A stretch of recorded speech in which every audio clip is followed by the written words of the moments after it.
Step into fall at the Bruce Company's Autumn Artisan Fair on Saturday, October 25th from 11 a.m. to 4 p.m. Located at Bruce Company Garden Center at 2830 Parmenter Street in Middleton, the fair will have booths featuring 50 local makers and bakers offering unique handmade goods. We're talking about one-of-a-kind gifts like handcrafted woodwork and jewelry and delicious foods like homemade fudge. Find out more and check out the whole vendor list at brucecompany.com. Madison Magnet, Dane County's premier young professionals organization's annual fete is coming up. The Magnet Fete is a night of fun and philanthropy with other young professionals in the Madison area. And they've got an exciting development to celebrate. After 2 decades of bridging connection, they're merging with the Greater Madison Chamber of Commerce. Early bird tickets are on sale through November 7th. Tickets start at $50. And y'all, you do not want to miss this fun and fabulous night. Get your tickets today at madisonmagnet.org/magnetfet. This is CityCast Madison. I'm Bianca Martin, and here's what Madison's talking about. Today, our city, Madisonia, or Madison, was just profiled in the New York Times. The title of the article was 36 Hours in Madison, Wisconsin by local writer Peter Cameron. Love the national spotlight, and how well did this piece do us justice? We're going to get into it. Me and 2 of the CityCast Madison team are here to give our thoughts, to be a panel, starting with our newsletter editor, Rob Thomas. Are you ready for this? Let's do this. And Haley Sperling, our executive producer, digging into this dazzler of a love letter for Madison. This was your idea, so I bet you're ready. Oh, I'm so ready. And I love that digging into dazzling doodads and whatnot. Let's go. Yeah, doodah. Okay, so what is this piece? For those of you who did not know that Madison was profiled in the New York Times or haven't seen the piece, it was a lovely rundown of how to spend 36 hours in Madtown. They picked that 36 hours to be over the weekend.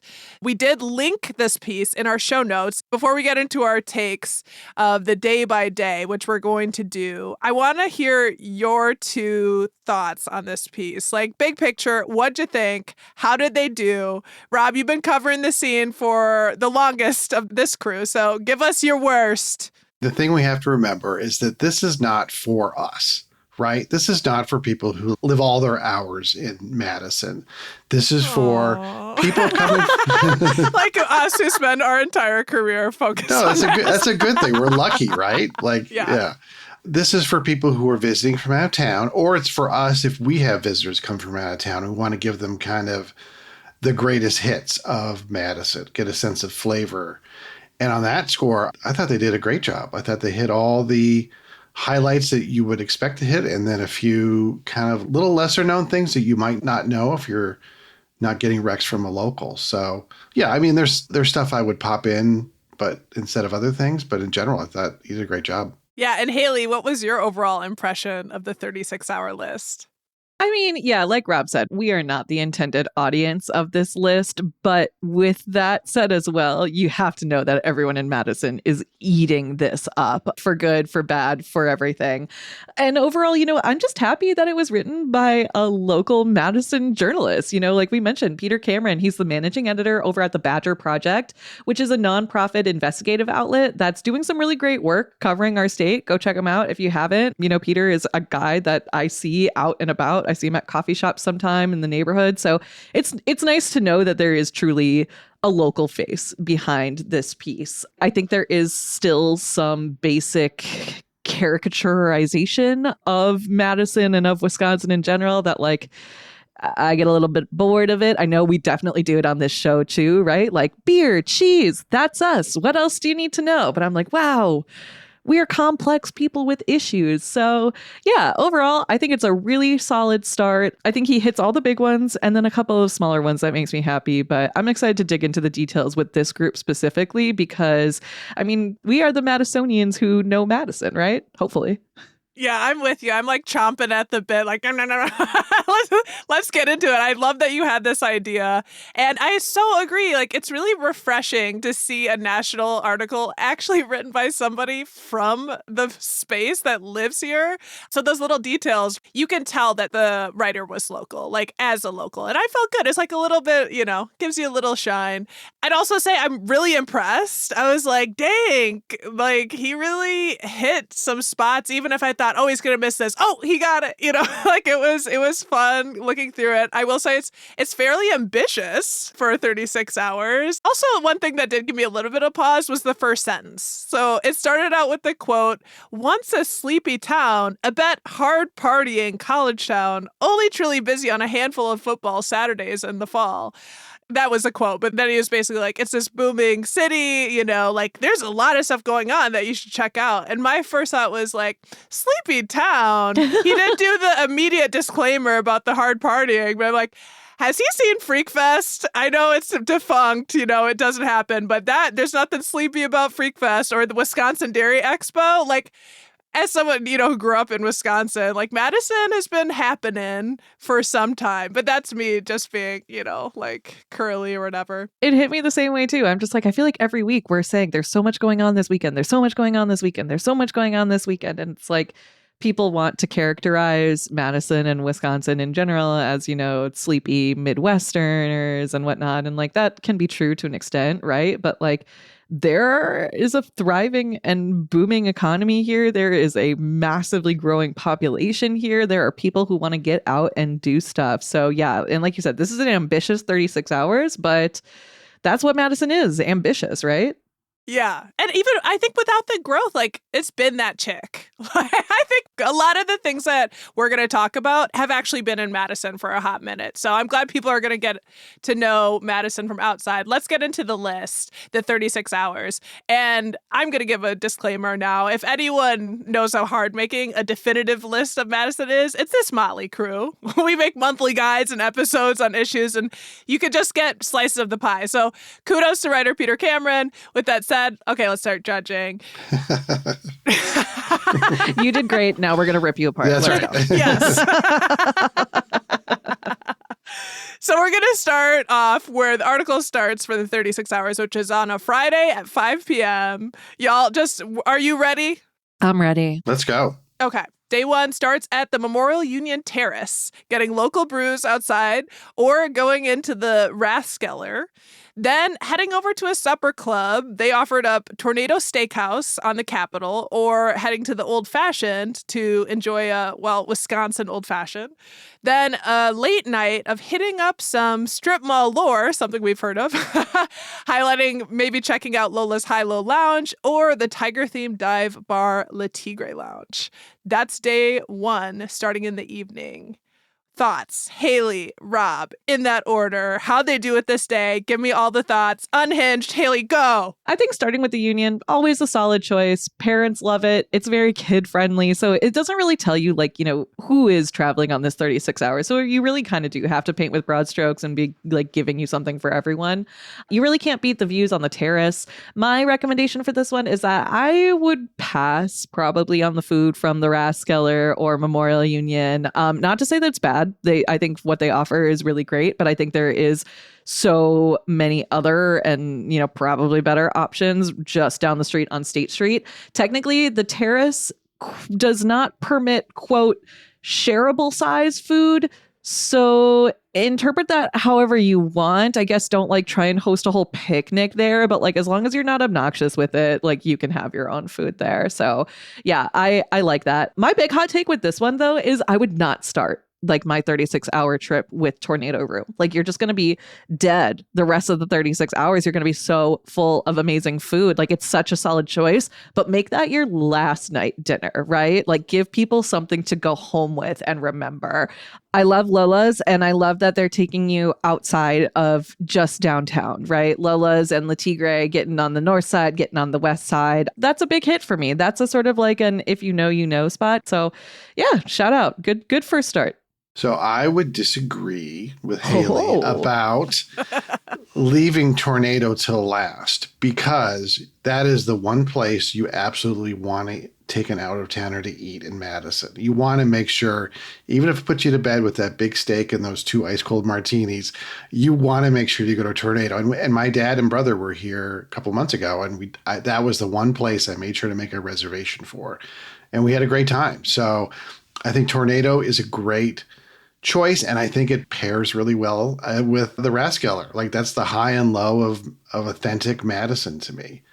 And like you said, I love both Lola's and Le Tigre. One's a Madison classic, one's kind of a reinvention of that, so you can't go wrong with either one. I'll take on the Tornado Room convo. Love that. And I want us all to go eat there soon. I just ate there for my anniversary dinner. It's a very special spot, and I continue to be mesmerized. Like, there's something magic, especially about that bar area. Like, they're always playing like beautiful croony jazz music. The vibes, the booths are always full. The food is really rich. I hear you though, Haley, like rich. So if you need an anti-acid, like whatever, so you can keep moving in the night, that is so real. But I was like, oh yeah, Tornado Room. Like, if you're going to pick a supper club and get that sort of vibe and great food, Tornado Steakhouse is the move. Thinking about the Memorial Union Terrace, thank goodness for having it on there, because it is just gorgeous. And I think it'll put some other people's like universities to shame. I did make an ex-boyfriend sad when they came. They're like, your school's way prettier than mine. Like, duh. I mean, it's one of the prettiest campuses out there. I'm definitely biased, but like when I was a senior, I toured dozens of colleges. And the thing about Madison is that like it just kept pulling me back in, right? 36 hours in Madison and then a lifetime of regret. Yeah. Now that's the novel I want to read, and one I've lived. No, and Le Tigre Lounge would have totally been on my list. That is one of those things that if you're not a local, you might have missed, and it is so saucy.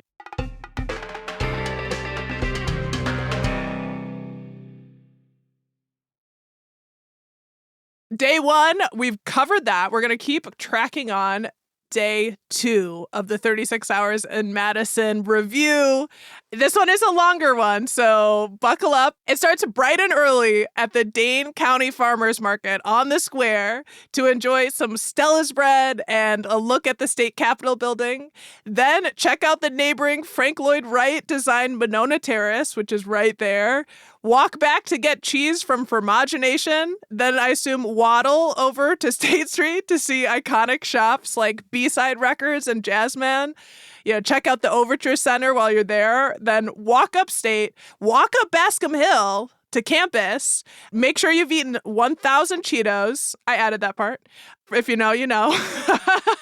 Then jump around to find a Badger tailgate. Or if you prefer soccer, go to a Forward Madison Flamingos game. Then turn for dinner to the Weary Traveler or Mint Mark, which are, you know, both fantastic.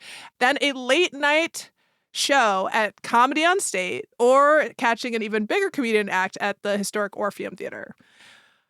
I mean, talk about a day. This is what we're talking about, ambitious, but my hair is completely blown back. What are y'all's thoughts about day 2 in Madison? This is a jam-packed day. Let's get into it. I mean, I honestly love all of these recommendations. I think that everything he wrote here is stellar. Getting to the farmers market early is such a great tip. It absolutely couldn't be me, but that's such a great tip for people who can follow through on that.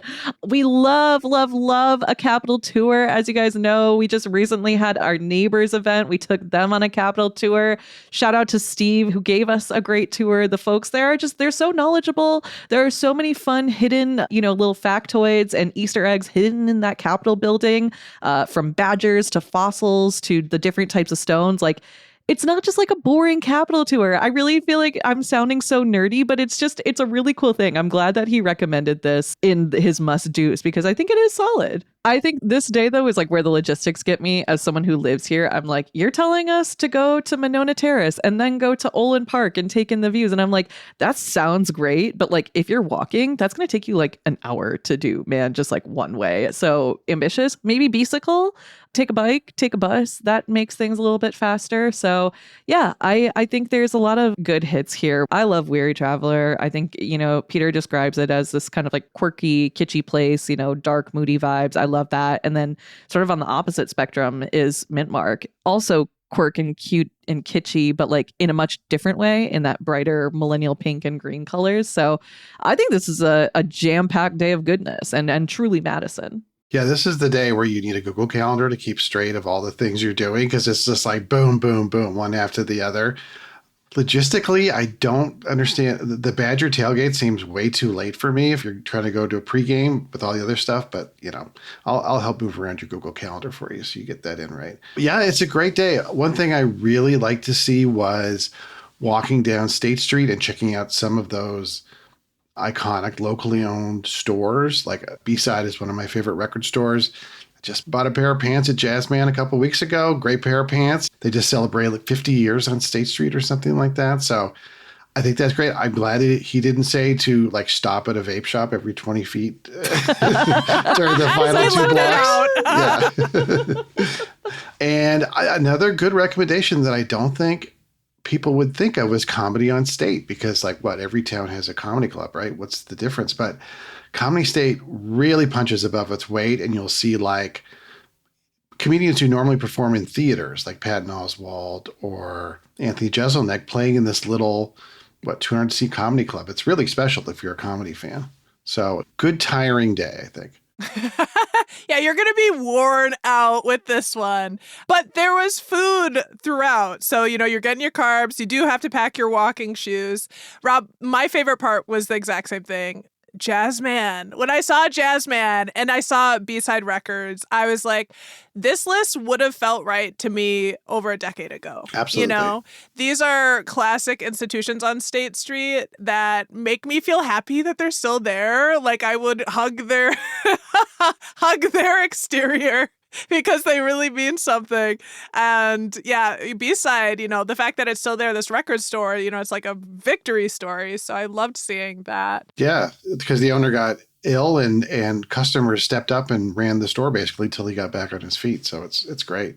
Yeah, I mean, the testament to the love. And I do think, the Dane County Farmers Market, as much as we talk about it, it's almost like it's so popular. It feels, like common, but it's so popular because it's so good. And there's so much thought and like so much planning all year round to make this thing that is our claim to fame happen. And it's overwhelming in the best way. So if you're going to come to Madison, like you probably should see it and have some Stella's cheesy bread.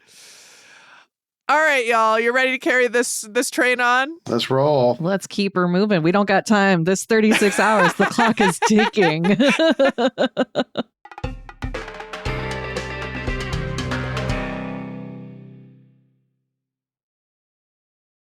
Okay, we're back and we're on day 3. It's moving fast. I'm already getting nostalgic. Very Madison.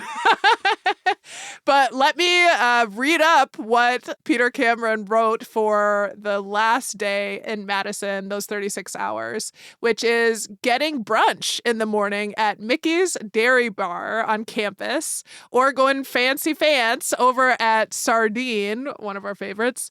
Then finishing the weekend with some fresh air and flora at the Ulbrich Botanical Gardens, recommending like hitting the Royal Thai Pavilion, the Bowles Conservatory, that beautiful glass pyramid. Love that. And then after heading over across the street to, quote, wet your whistle one last time at the beer garden at Ulbrich Park. And he also ended the story with, quote, its views of Lake Monona and the Madison skyline will make for a fond farewell. Ugh, the poetry of it all. I'm overwhelmed. It is beautiful. I do know that at least several people out there are probably going to have something to say about how much drinking is involved in this 36 hours. It's definitely not a 36-hour bender or anything like that, but we can't not stop at Ulbrich, can't not get a picture at the Union, but also that's to say these places typically do have NA options too, but I love this one too. I love Old Brick. Y'all know Sardine is one of my favorite brunch places. Oh, you're in good company. Yeah. We had a celebration dinner there when I first joined CityCast Madison. That was We awesome. did. That was so fun. We love Sardine here, but also their brunch. It's truly something special. I got my boyfriend to try oysters for the first time there. He's not a big fan, but I'm glad that he tried. And hey, they're good at Sardine, so shout out to them. Oysters are, to be fair, like weird. They're weird. They're weird. They're kind of weird, but they're really lovely if you do like them. Rob, what's your reaction? Great day. And I think a great Sunday. Like, I kind of agree this might be a day to pull back on the drinking and just like go to Old Brick, which is such a great meditative place. Go out to the water, get a nice breakfast somewhere. Mickey's is a classic. And like you said, Sardine is great. So I think that this is a great way to kind of ease out of your 36 hours of Madison madness.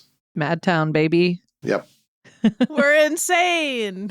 I'm just kidding. Madison is beautiful. My reaction to the third day and wrapping it up this way is the same thing. Like, you kind of have to slow down after you went that hard.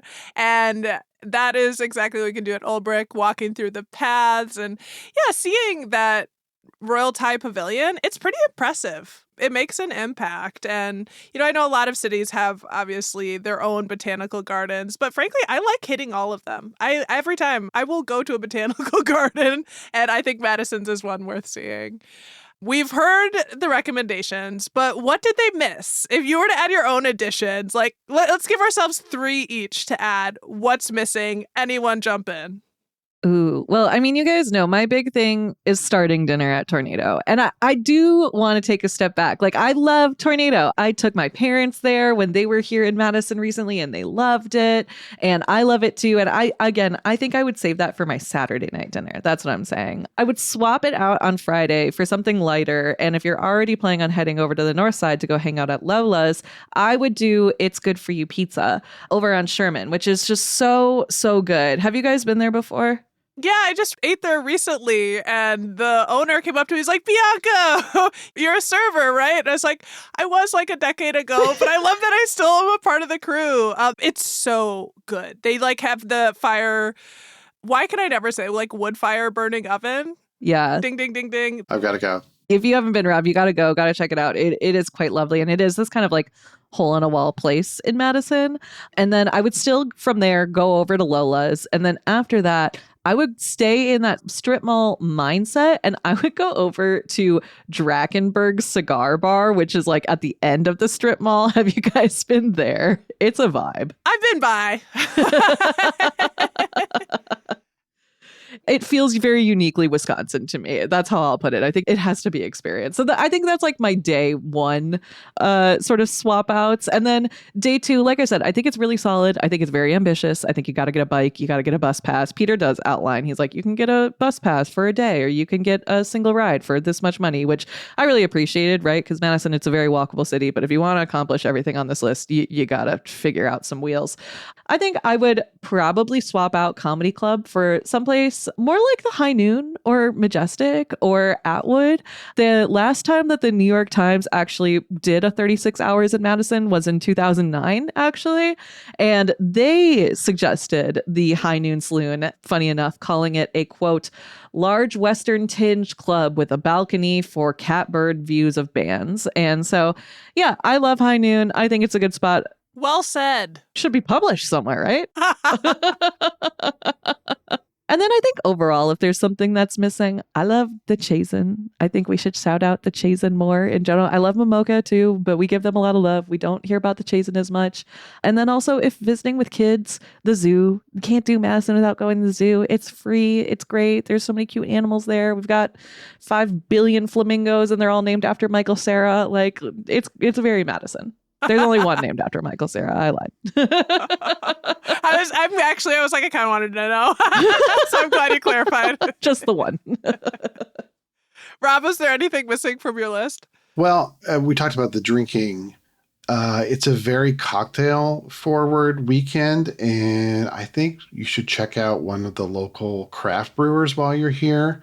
I would probably throw in hanging out at Working Draft on the east side, but Youngblood or Giant Jones would be another great one.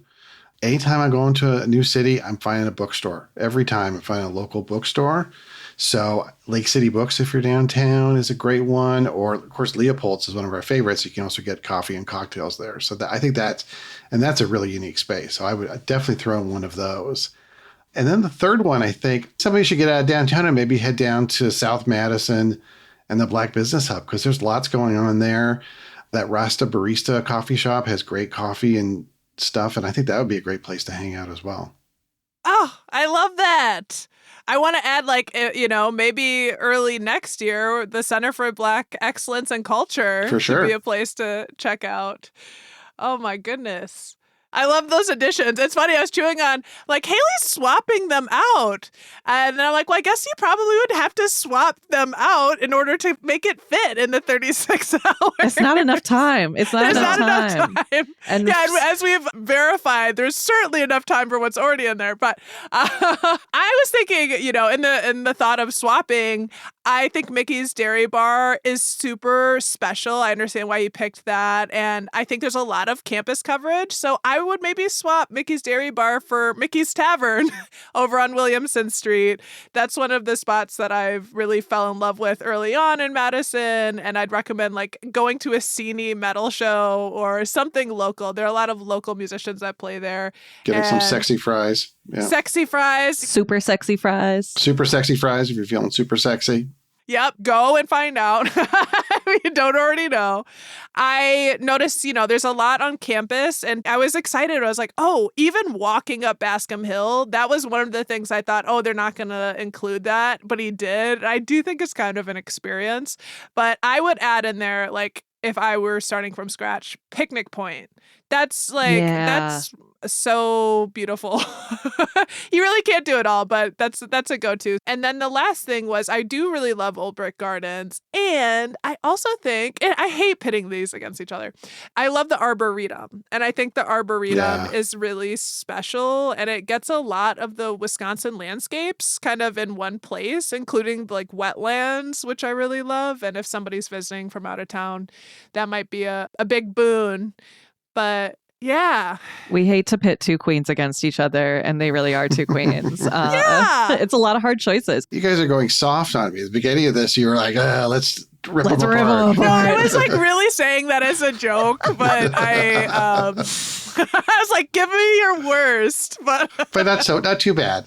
I can only imagine, though, what Peter had included in a first draft, or even in just his initial outline when he was thinking about this, because I have to imagine that, he had taken all of these places and great businesses into consideration, whatnot. And This is the narrow down. This is what made it into the New York Times. Yeah. And if, Peter, you're listening, you're thinking, well, I could have told you if you had me on the show. I'm sorry. We were too excited and we wanted to talk about it ourselves. But you're welcome. You're welcome to come on. We'll have Yeah. Definitely we'll figure out some time. But I do want to know, the New York Times is a big deal, right? And it's one of the most well-read publications on the face of the planet. So what, in addition to places to see or go and enjoy here, would you most want folks to know about our city? What kind of message would you want for someone who doesn't know anything about Madison to kind of get from a list like this or otherwise?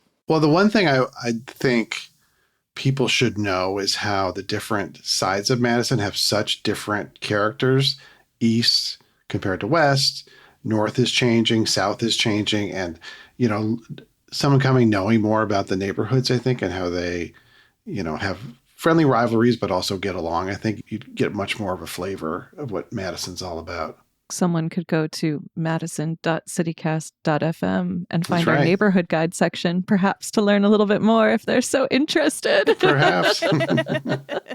That's pretty close to what I was going to say, Rob, as well. Just that we're a city that contains multitudes. We're a city that contains a lot of very different, but also very I don't want to say aggressive, but like we have just like a few different industries that are just like very kind of in your face, all around town. I'm thinking about like politics at the state capitol and academics at the university and science at Exact Sciences and, technology at AmFam and Epic and whatnot. Like there's just a lot going on in Madison, and it's so hard to characterize it in just one piece. And so, yeah, I think that Madison too, we're a place that we don't take ourselves too seriously, I hope, and we're able to kind of get out here and poke a little fun at ourselves. We know how to have a good time. And I think that overall, this article highlights that we know how to have a good time. Well, I know how to have a good time, but I'll have to be a contrarian and being the person who does take myself a little too seriously sometimes. And I think there are other folks in the city. The reason I say that is the thing that I was going to bring up is like, I want people to know like how much of a powerhouse Madison is, like in terms of those forces, like the academic, like just the intellectual prowess that we have. The fact that someone could think that the city is sleepy to me feels like crazy, because I'm like, I'll go out to a bar, I'm like sitting down next to like someone who's like breaking down protein DNAs to figure out, the next, breakthrough and something that ails people's lives. Like, I think that the city just like has so much power, and like in a beautiful way and in a like transformative way, that I think Madison could really, really kind of be almost like an experiment of democracy, but I think like an experiment in so many different ways. Like we have a small enough city that we can be connected and try different like programming out and try different like social initiatives, and like that Madison is a place to watch. I guess that's what I'll say. That's what I would want folks to know about our city. We're living the spirit of the Wisconsin idea right here, I think, in this conversation. The Wisconsin idea. I definitely drank the Kool-Aid. I did 3 tours of UW-Madison, and I was like, it's this one. Like, I was like, I cannot wait to come here. But it does have something special. But I'm so glad that this list really covers the things. Like, is there anything else you guys want to say before we wrap? I want to write the next one. Should we do a CityCast one? Should we? I'm also curious too, we heard back from some, yeah, right. 37 hours in Madison. There you go. But no, I mean, we'll have to put our own list on the website, because I know, Rob, you had asked the newsletter readers like what they thought too. So we'll be putting together some of those thoughts there. So look out for that online. Yeah. At least like 5 people outside of Madison and outside of our state sent this article to me. And it's a good chance you out there listening had a relative or a friend send this to you, being like, look, your city is famous. So yes, we indeed are shining in the spotlight. So once again, special thanks to writer Peter Cameron. We're proud of you. Thanks for doing us well, and love chewing on this list and celebrating it with you, Haley and Rob. Haley Sperling, it's an honor, and this was fun. This was so fun. Madison's the best. And Rob Thomas, you're a knight. Huzzah, my lady. Oh, yes. A gentleman and a scholar. That's right. I doff my cap.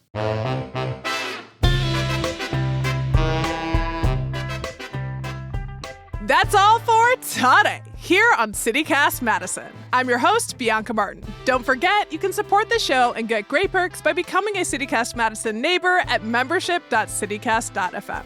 And if you enjoyed the show, why not share this episode with a Madisonian who likes living life to the fullest, making Madison weird, and talk about it with your friends. Alrighty, we'll be back, y'all, tomorrow morning with more stories from around the city. Until then, take good care, and thanks for listening.